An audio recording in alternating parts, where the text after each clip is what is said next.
திருநெல்வேலி மாநகர ஓய்வூதியர்கள் சங்கம் 26ஆம் ஆண்டு விழா மற்றும் பொதுக்குழு கூட்டம். திருநெல்வேலி மாநகர ஓய்வூதியர்கள் சங்கம் 26ஆம் ஆண்டு விழா மற்றும் பொதுக்குழு கூட்டம் பாளை ஹைகிரவுண்டில் அமைந்துள்ள பொறியாளர் இல்லத்தில் தலைவர் ஆறுமுகம் தலைமையில் நடைபெற்றது. கூட்டத்திற்கு வந்திருந்தவர்களை செயலாளர் ராஜகோபால் வரவேற்றார். அனைத்து ஓய்வூதியர் சங்கங்களின் கூட்டமைப்பின் தலைவர் சீதாராமன், அமைப்பாளர் சண்முக சுந்தர்ராஜ், ஸ்டேட் பேங்க் ஓய்வூதியர்கள் சங்க தலைவர் கண்ணன் ஆகியோர் வாழ்த்துரை வழங்கினர். நிகழ்ச்சியினை ராஜ்குமார் அருளானந்தம் தொகுத்து வழங்கினார்.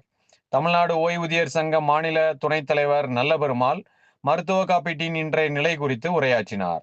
துணைத் தலைவர் கோபாலகிருஷ்ணன் தீர்மானங்களை சமர்ப்பித்தார்.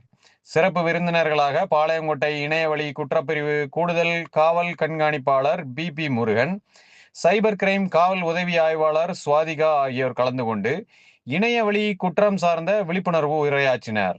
தொடர்ந்து சைபர் குற்றத்திற்கு இலக்காக வேண்டாம், அலையுங்கள் உதவியின் 1930 என பதாகைகளை ஏந்தி விழிப்புணர்வு ஏற்படுத்தினர். பொருளாளர் செல்வராஜ் வரவு செலவு அறிக்கை தாக்கல் செய்து விழாவில் கலந்து கொண்ட அனைவருக்கும் நன்றி கூறினார். கூட்டத்தில் தமிழ்நாட்டின் 13வது முதலமைச்சராக பதவியேற்றுள்ள ஜோசப் விஜய் அவர்களுக்கும் அவரது அமைச்சரவையில் அமைச்சர்கள் பெருமக்கள் அனைவருக்கும் பாராட்டுகளையும் வாழ்த்துக்களையும் திருநெல்வேலி மாநகர ஓய்வூதியர் சங்கம் மகிழ்ச்சியுடன் தெரிவித்துக் கொள்கிறது. ஓய்வூதியர்கள் மற்றும் குடும்ப ஓய்வூதியர்களின் அனைத்து நலன்களையும் பாதுகாக்க உரிய நடவடிக்கைகளை எடுத்திட தமிழக முதல்வர் அவர்களை சங்கம் கேட்டுக்கொள்கிறது.